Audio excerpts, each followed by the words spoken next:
दोस्तों, आज फिर नई परख के दर्शकों को मैं अभय कुमार दुबे सीधा संबोधित करने वाला हूं। मेरी बात सीधी होगी, हमेशा की तरह सटीक होगी और बिना किसी हेर-फेर की होगी। दोस्तों, मैं आपसे अक्सर कहता रहता हूं कि राहुल गांधी राजनीति के मैदान में रोज नई-नई जीतें हासिल कर रहे हैं और उनके हर नए कदम के साथ देश का भविष्य उनके हाथ जा रहा है। सवाल यह है कि मेरे पास अपने इस दावे को प्रमाणित करने के लिए तथ्य कौन-कौन से हैं? कहीं ऐसा तो नहीं है कि मैं हवा में ही लंतरानियां फेंक रहा हूं। दोस्तों, अगर ऐसा होगा तो मेरी बात की हवा निकलते हुए देर नहीं लगेगी। इसलिए आज मैं आपके सामने सिलसिलेवार उन हकीकतों को सामने रखूंगा जो राहुल गांधी की नई कांग्रेस की हकीकतें हैं। आखिरकार राहुल गांधी जिस तरह की राजनीति करना चाहते हैं, उसकी सफलता इस बात पर निर्भर है कि उनकी पार्टी कांग्रेस इसके लिए तैयार है या नहीं। दोस्तों, मैं पहले भी एक आध बार कह चुका हूं आपसे कि नरेंद्र मोदी की असली ताकत क्या है। नरेंद्र मोदी की असली ताकत उनके भाषणों में नहीं है। नरेंद्र मोदी की असली ताकत उनके कथित 56 इंची सीने में नहीं है। नरेंद्र मोदी की असली ताकत है भारतीय जनता पार्टी में। उन्होंने भारतीय जनता पार्टी को अपने तरह की पार्टी बनाया है और एकदम अपने मातहत कर लिया है। इस मातहती को राष्ट्रीय स्वयंसेवक संघ तोड़ना चाहता है, लेकिन नरेंद्र मोदी की पूरी सफलता का राज भारतीय जनता पार्टी में ही निहित है। इसीलिए राहुल गांधी को भी अगर सफल होना है तो वो तभी सफल हो पाएंगे जब कांग्रेस को वो अपने जैसी पार्टी बना लें, अपने मन की पार्टी बना लें, एक ऐसी सक्षम पार्टी बना लें जो राहुल गांधी द्वारा सोची गई रणनीतियों और तय किए गए कार्यक्रमों को जमीन पर उतार सके। सवाल यह है, क्या कांग्रेस राहुल के मन की राजनीति करने के लिए तैयार है? राहुल से पहले की कांग्रेस में तो यह मादा था नहीं, तो क्या कांग्रेस ने इस बीच में क्या राहुल ने इस बीच में कांग्रेस का नवीकरण किया है, कांग्रेस को रिनोवेट किया है? क्या राहुल एक नई कांग्रेस बना सके हैं? मेरी आज की चर्चा से आपको इन सब सवालों के ठोस तथ्यात्मक जवाब मिलेंगे। कोई भाषण नहीं, कोई लफाजी नहीं, कोई रेटरिक नहीं, सीधे सीधे तथ्य कि राहुल गांधी के पहले कांग्रेस कैसी थी और राहुल गांधी के बाद कांग्रेस कैसी हो गई है। दोस्तों, आप जानते ही हैं कि राहुल का राजनीतिक जीवन दो हिस्सों में बटा हुआ है। एक हिस्सा 2023-24 की भारत जोड़ो यात्रा से पहले का है, दूसरा हिस्सा उसके बाद का है, यानी जो इस समय चल रहा है 2024-25 वाला हिस्सा। मैं यहां इसी 2024-25 वाले हिस्से पर ही अपना फोकस करूंगा। दोस्तों, राहुल की नई कांग्रेस का सबसे अधिक उल्लेखनीय पॉलिसी पहलू है उनकी ओबीसी पॉलिसी। यहां ओबीसी के साथ में मैं दलित भी जोड़ देता हूं, मुसलमान भी जोड़ देता हूं, लेकिन इस बात को समझाने के लिए ओबीसी पॉलिसी का मैं इसे नाम दूंगा। आप चाहें तो उसे ओबीसी दलित मुसलमान पॉलिसी के तौर पर भी देख सकते हैं। दोस्तों, एक तरह से राहुल गांधी ने कांग्रेस को सामाजिक न्याय की प्रयोगशाला बना डाला है। यह कोई आसान काम नहीं था। कोई जमाना था जब कांग्रेस ब्राह्मणों, मुसलमानों और दलितों की पार्टी के तौर पर देखी जाती थी। इसलिए उसने ओबीसी वोटों की तरफ कोई खास ध्यान नहीं दिया, क्योंकि दलितों, मुसलमानों और ब्राह्मणों से ही कांग्रेस को काफी वोट मिल जाते थे और वो करीब 45% तक वोट हासिल करके स्पष्ट और तगड़ा बहुमत प्राप्त करके देश भर पर हुकूमत करती रहती थी। लेकिन धीरे धीरे करके कांग्रेस अपने इस प्रभुत्व को खोती चली गई। दरअसल कांग्रेस 60 के दशक के बाद से ही ओबीसी वोटों को खोती जा रही थी। 2014 के चुनाव में व्यवहारिक रूप से उसके पास उत्तर प्रदेश, बिहार, मध्य प्रदेश, राजस्थान, दिल्ली और हरियाणा जैसे प्रदेशों में एक भी ओबीसी वोट नहीं रह गया था। राहुल गांधी ने इस बात को समझा, सार्वजनिक रूप से स्वीकार किया और कुशलतापूर्वक अपनी पार्टी को ओबीसी वोटों के लिए आकर्षक बनाने की एक लंबी मुहिम शुरू की, जिसका लाभ उन्हें मिलना शुरू हो गया। इस ओबीसी पॉलिसी को अगर हम किसी प्रतीक के जरिए समझना चाहें तो हमें जातिगत जनगणना की मांग, आरक्षण की सीमा बढ़ाने पर जोर और सरकार के निर्णयकारी मुकामों पर कमजोर जातियों के प्रतिनिधियों को बैठाने के आग्रह का जिक्र करना होगा। अगर किसी एक व्यक्ति को इसकी मिसाल के तौर पर पेश करना हो तो फौरन नजर में सबसे पहले जो आते हैं वो है डॉक्टर अनिल जैन। इनका पूरा नाम है अनिल कुमार यादव। इनके पिता नेताजी सुभाष चंद्र बोस की आजाद हिंद फौज के बहादुर सेनानी थे। उन्हें जय हिंद का उपनाम मिला था, जिसे उनके बेटे ने धारण कर लिया। अनिल एमबीबीएस हैं और पहले सफदरजंग अस्पताल में चिकित्सक थे। आज वे कांग्रेस में हैं। फरवरी 2025 में वे कांग्रेस में शामिल हुए, लेकिन उनकी भूमिका सामाजिक न्याय, संविधान की रक्षा और ओबीसी समुदाय को मजबूत करने में इतनी प्रभावी साबित हुई कि वो कांग्रेस की रणनीति में मिशन मैन के रूप में उभर आए। इस वक्त वो कांग्रेस में अन्य पिछड़ा वर्ग विभाग के राष्ट्रीय अध्यक्ष हैं। दरअसल अनिल जयहिंद राहुल गांधी के नेतृत्व में आयोजित संविधान सम्मेलनों के मुख्य सूत्रधार हैं। ये सम्मेलन पूरे देश में बुद्धिजीवियों, कार्यकर्ताओं और ओबीसी, एससी, एसटी समुदायों को जोड़ने का माध्यम बन चुके हैं। इन कार्यक्रमों में राहुल गांधी सामाजिक न्याय, जातिगत जनगणना और आरक्षण की सीमा 50% से ऊपर ले जाने जैसे मुद्दों पर बोलते हैं। इन सम्मेलनों ने कांग्रेस को उत्तर प्रदेश, बिहार और हरियाणा जैसे राज्यों में ओबीसी वोट बैंक मजबूत करने में मदद की है।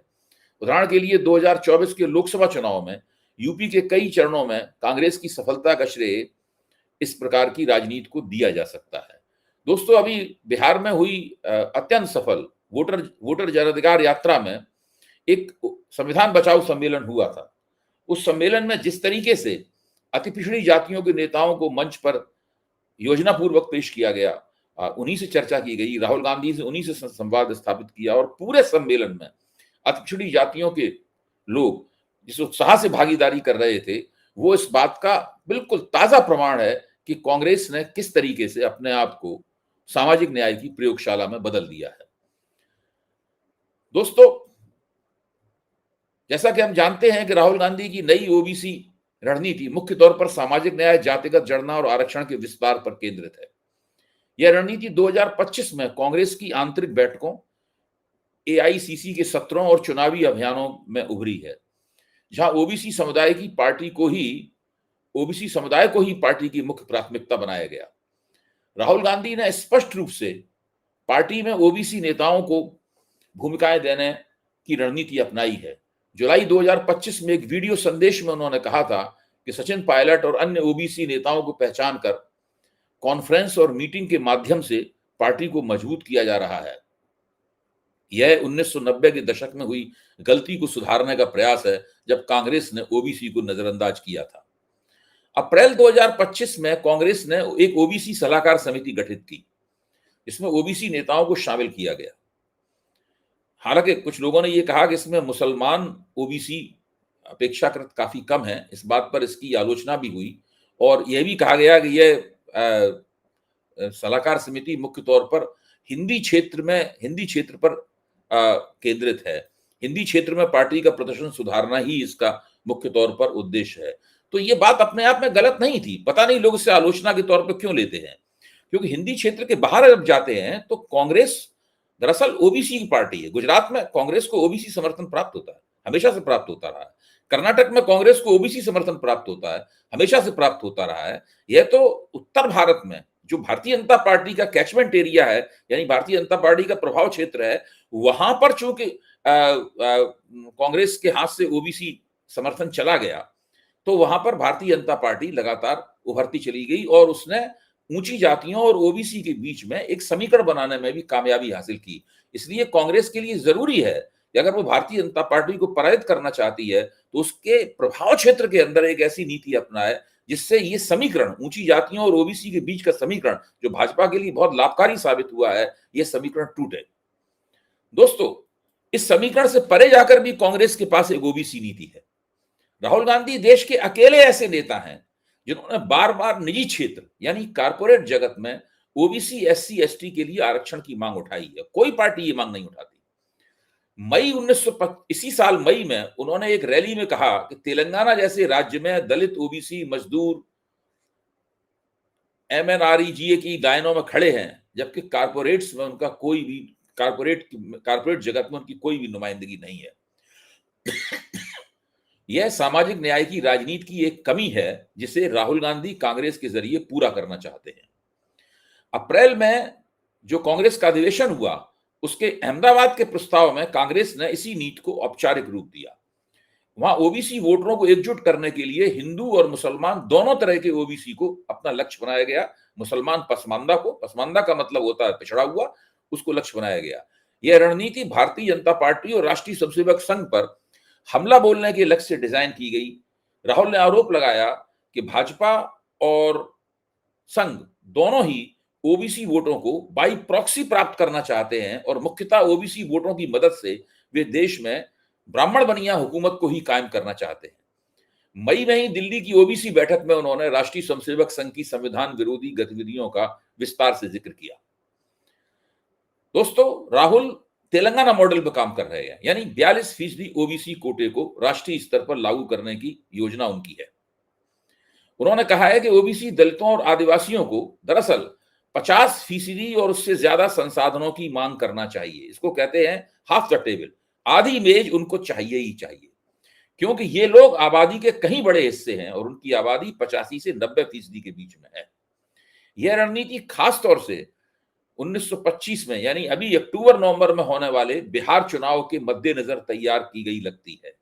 यहां राहुल को हिंदुत्व के नाम पर बनाए गए उस सामाजिक गठजोड़ को पराजित करना है जो कागज पर देखने पर इंडिया गठबंधन के मुकाबले ज्यादा मजबूत लगता है।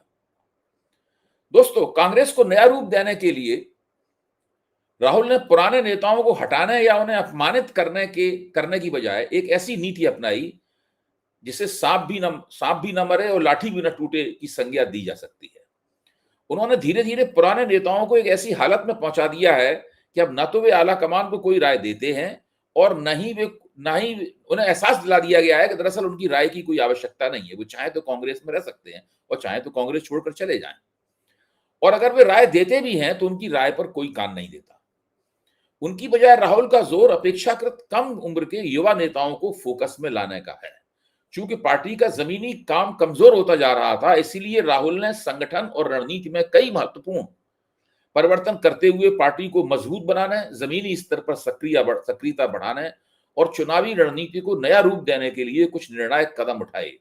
ये निर्णय भी इसी साल अप्रैल में हुए अहमदाबाद अधिवेशन में लिए गए थे। उन्होंने जिला स्तर पर सशक्तिकरण करते हुए जिला कांग्रेस अध्यक्षों को पार्टी का आधार बनाया। उन्हें उम्मीदवार चयन की प्रक्रिया में एक महत्वपूर्ण भूमिका दी गई। एक बहुत महत्वपूर्ण कदम था। इसका मैंने अपने कई अखबारी लेखों में जिक्र किया है और इसका मैं नई परख पर सीधी बात में भी विस्तार से इसके बारे में चर्चा कर चुका हूं। उन्होंने सुनिश्चित किया कि पार्टी के 862 सभी जिला अध्यक्षों को इस साल के अंत तक भर्ती कर दिया जाए, यानी इस साल के अंत तक सभी जिलों में पार्टी के अध्यक्ष नियुक्त कर दिए जाएं।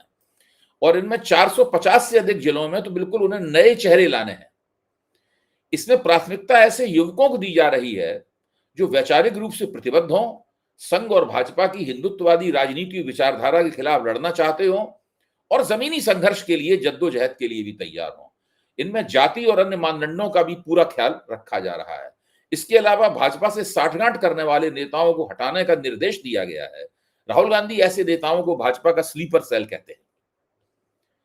इस सिलसिले में संगठन सृजन अभियान का उल्लेख करने की जरूरत है जो अप्रैल 2025 में गुजरात के मोदासा से शुरू हुआ था।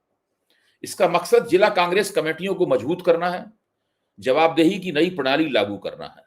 मल्लिकार्जुन खड़गे ने 2025 को संगठनात्मक सुधारों का वर्ष घोषित कर दिया है। 43 एआईसीसी पर्यवेक्षक और 183 पीसीसी पर्यवेक्षक नियुक्त किए गए हैं जो जिला अध्यक्षों के चयन की निगरानी कर रहे हैं। एआईसीसी सत्र में संगठन की संरचना में बड़े बदलावों की घोषणा की गई है, जिसमें आरक्षण प्रणाली में किए गए सुधार भी शामिल हैं। पार्टी ने आंतरिक लोकतंत्र को बढ़ावा देने के लिए नए चेहरों को प्रोत्साहित करने की नीति पर जोर दिया है। ये बदलाव पार्टी को संगठनात्मक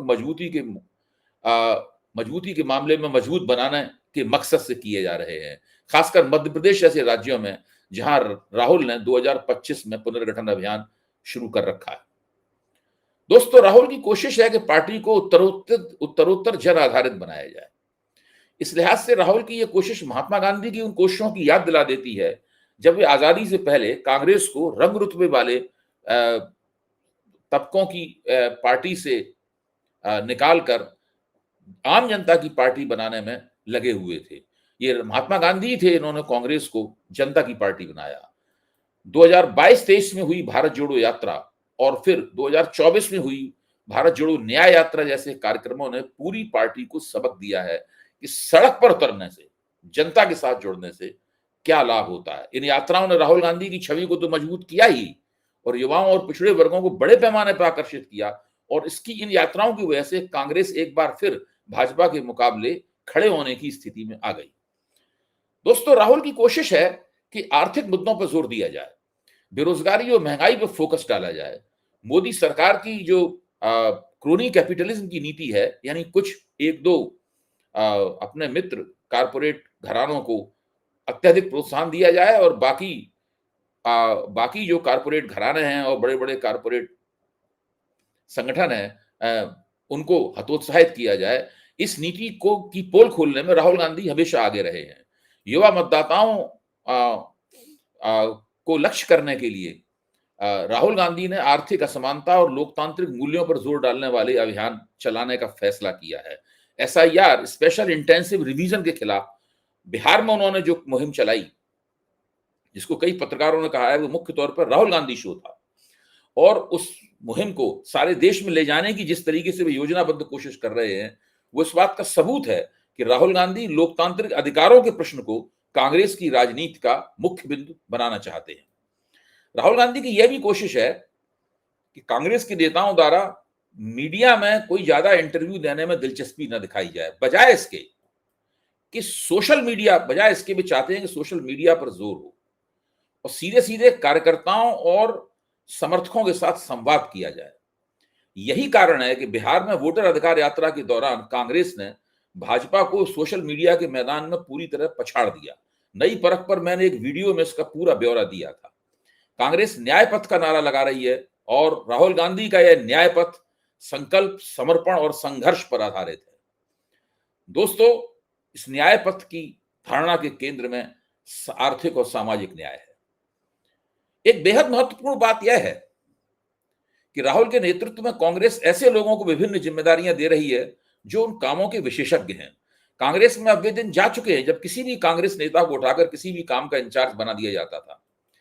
आज मसलन सुप्रिया श्रीनेत अगर मीडिया इंचार्ज हैं तो इसलिए उन्हें मीडिया के क्षेत्र में काम करने का पर्याप्त अनुभव है। अनिल जैन अगर OBC इंचार्ज हैं तो इसलिए उन्हें वह जमीन पता है जिस जमीन पर उन्हें काम करना है। छांट छांट कर नेताओं और बुद्धिजीवियों को पार्टी में भर्ती किया जा रहा है। दिल्ली विश्वविद्यालय के प्रोफेसर और दलित मसलों की बौद्धिक व्याख्या में माहिर रतनलाल को पार्टी की कतारों में शामिल करना एक ऐसा ही उदाहरण है। दोस्तों, राहुल को पता है कि हिंदी क्षेत्र में कांग्रेस को OBC के समर्थन वाली पार्टी बनाना कोई हंसी खेल नहीं है और भारतीय जनता पार्टी इन क्षेत्रों में बहुत अधिक शक्तिशाली है। उसके पास जमीन पर भी काफी पकड़ है और इन क्षेत्रों की जो ऊंची जातियां हैं, यानी रंग रुतबे वाले तबके हैं, वो प्रतिबद्ध रूप से भारतीय जनता पार्टी को वोट देते हैं। भाजपा सारे देश में हारे या जीते, लेकिन ऊंची जातियों के ज्यादातर वोट भाजपा को ही मिलते हैं। दूसरे, यहाँ पे OBC तबके में पहले से ही राष्ट्रीय जनता दल और समाजवादी पार्टी और बहुजन समाज पार्टी जैसे दल स्थापित हैं। ये दल अकेले दम पर अपने अपने प्रदेशों में एकाधिक बार सत्ता भी प्राप्त कर चुके हैं। राहुल की नीति है कि इन दलों से भिड़ने की बजाय इन दलों के साथ लगातार समझौता और गठजोड़ रखा जाए और पूरी कोशिश की जाए कि कांग्रेस की रीति नीति से भाजपा और पिछड़े वर्गों के बीच बना समीकरण भंग कर दिया जाए। अगर यह समीकरण भंग होता है तो इन प्रमुख प्रदेशों में भाजपा चुनाव में पिछड़ जाएगी और इसका लाभ कुल मिलाकर लोकसभा चुनाव में कांग्रेस को ही मिलेगा। दोस्तों, राहुल गांधी ने कांटों भरा रास्ता चुना है, कठिन रास्ता चुना है, लेकिन सफलता उन्हीं को मिलती है जो इन रास्तों को जानबूझकर चुनते हैं और योजना पूर्वक उनके ऊपर आगे बढ़ते हैं। धन्यवाद।